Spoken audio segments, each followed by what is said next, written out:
বন্ধুরা, এসে গেছি ইতিহাস বিদ্যার্থী টিউটোরিয়াল চ্যানেলে। আজ আমি জার্মানিতে হিটলারের অভ্যন্তরীণ নীতির সম্বন্ধে বলবো। হিটলার জার্মানিতে নাৎসি দলের শাসন প্রতিষ্ঠা করেছিলেন। হিটলারের দলের নাম কি ছিল? নাৎসি। সেই দলের শাসন প্রতিষ্ঠা করেছিলেন তিনি। জার্মানির প্রধানমন্ত্রীকে চ্যান্সেলর বলা হয়। তিনি সেখানকার চ্যান্সেলর বা প্রধানমন্ত্রী এবং রাষ্ট্রপতির সমস্ত ক্ষমতা করায়ত্ত করে জার্মানির সর্বময় কর্তা বা ফুয়েরার হয়েছিলেন এবং ফ্যাসিবাদী নীতি অনুসারে জার্মানির অভ্যন্তরীণ নীতি পরিচালনা করেছিলেন। তার নীতির উদ্দেশ্য কী ছিল? হিটলারের অভ্যন্তরীণ নীতির উদ্দেশ্য ছিল, এক, জার্মানিতে তিনি যেন তেন প্রকারেণ নাৎসি দলের কর্তৃত্ব প্রতিষ্ঠা করবে বা একদলীয় শাসন কায়েম করবে। দুই, হেরেনবখ তত্ত্ব অনুসারে জার্মান জাতির শ্রেষ্ঠত্ব প্রতিষ্ঠা করা তার জীবনের অন্যতম উদ্দেশ্য ছিল। তিন, শক্তিশালী সামরিক বাহিনী গড়ে তোলা। চার, জার্মানিকে নাৎসিকরণ করা। পাঁচ, জার্মানির অর্থনৈতিক পুনর্গঠন করা। হিটলার জার্মানিতে নাৎসি দলের একদলীয় শাসন প্রতিষ্ঠা করেছিলেন, অর্থাৎ জার্মানিতে নাৎসি দল ছাড়া আর সকল দলকে তিনি নিষিদ্ধ ঘোষণা করেছিলেন। ঐতিহাসিক সামারভেল বলেছেন যে হিটলারের দৃষ্টিতে জার্মানরা হয় একজন নাৎসি নয়তো দেশদ্রোহী, অর্থাৎ জার্মানরা যদি নাৎসি দলের মত সমর্থন না করে তাহলে তিনি তাদের দেশদ্রোহী আখ্যা দিতেন। হিটলার তার সাম্রাজ্য বা তার চ্যান্সেলর হয়ে তিনি প্রথমে কি করেছিলেন? তিনি ইহুদি বিতাড়নের চেষ্টা করেছিলেন। কিভাবে?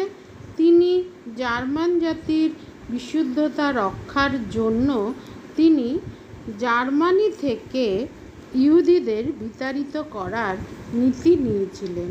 অর্থাৎ তার মতে যে ইহুদিদের বিতাড়ন না করলে জার্মান জাতির বিশুদ্ধতা রক্ষা করা যাবে না।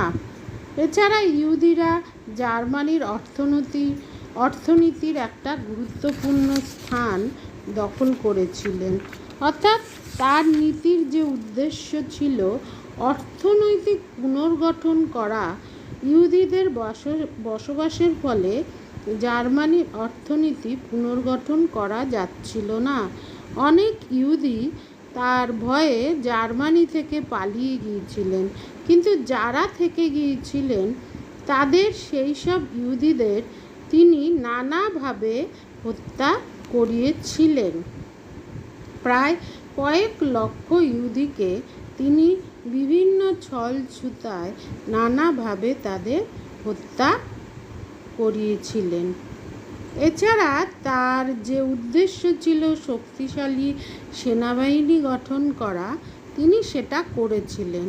তার সেনাবাহিনীর মধ্যে উল্লেখযোগ্য ছিল স্টর্ম ট্রুপার্স বা SA। জার্মানি যুবকদের নিয়ে তিনি গঠন করেছিলেন স্টর্ম ট্রুপার্স।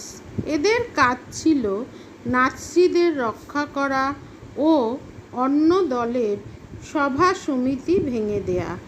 এবং দ্বিতীয় সেনাবাহিনী ছিল এলিট গার্ডস SS। এরা ছিল নাৎসি নেতাদের দেহরক্ষী। অত্যন্ত নৃশংস ছিল এরা। এছাড়া ছিল গেস্টাপো বা গুপ্ত পুলিশ বাহিনী। মূলত সামরিক বাহিনীর সাহায্যে হিটলার তার নীতি জার্মানিদের উপর চাপিয়ে দিতে সক্ষম হয়েছিলেন।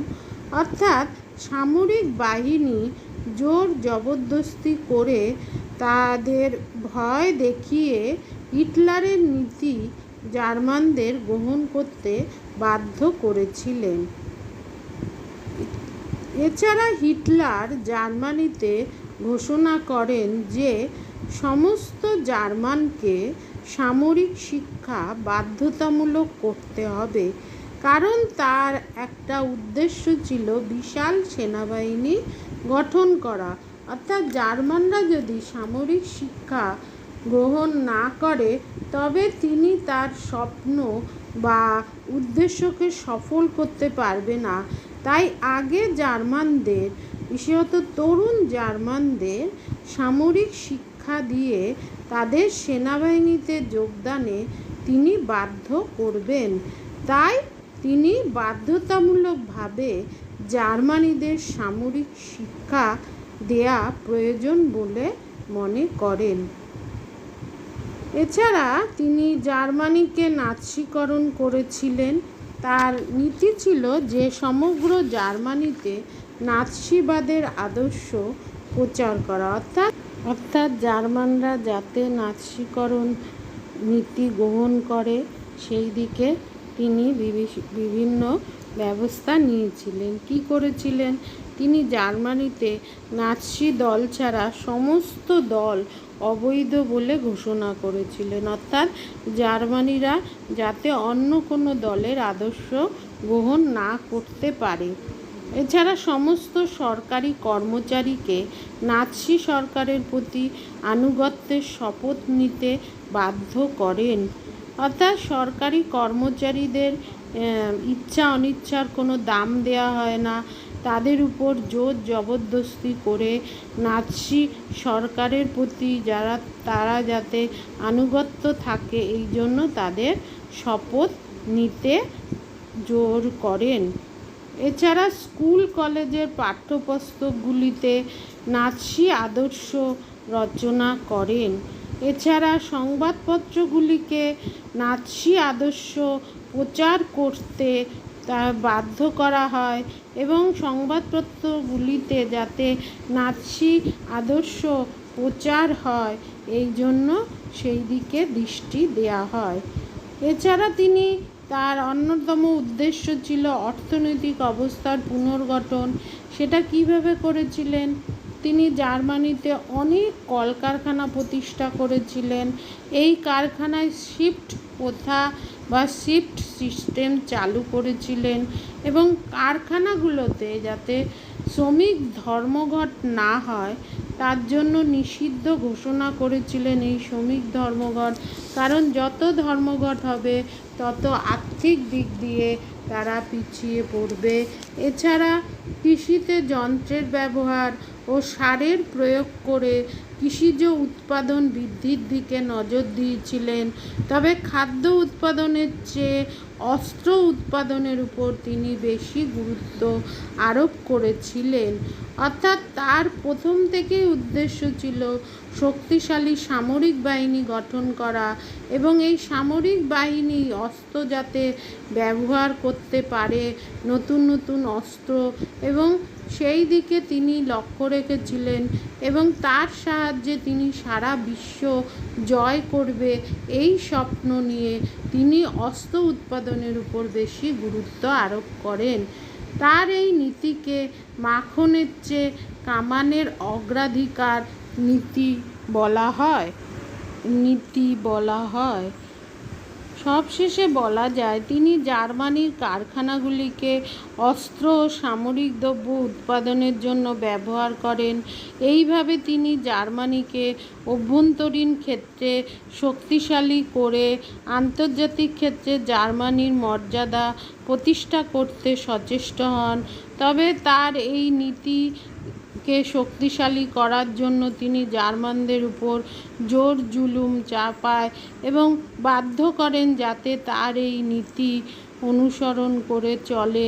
তার জন্য তিনি ভেবেছিলেন যদি তার এই নীতি সমগ্র জার্মানরা অনুশীলন করে চলে তবে তিনি সারা বিশ্ব জয়ের যে স্বপ্ন দেখতেন সেই তিনি বিশ্বজয় করতে পারবেন। সুতরাং তিনি কি করেছিলেন, সেই অভ্যন্তরীণ ক্ষেত্রে তার নীতিকে জোরালো করে আন্তর্জাতিক ক্ষেত্রে জার্মানির মর্যাদা প্রতিষ্ঠা করার সচেষ্ট হয়েছিলেন। আজ আসি, দেখা হচ্ছে পরবর্তী ভিডিওতে। চ্যানেলটা অবশ্যই সাবস্ক্রাইব করো।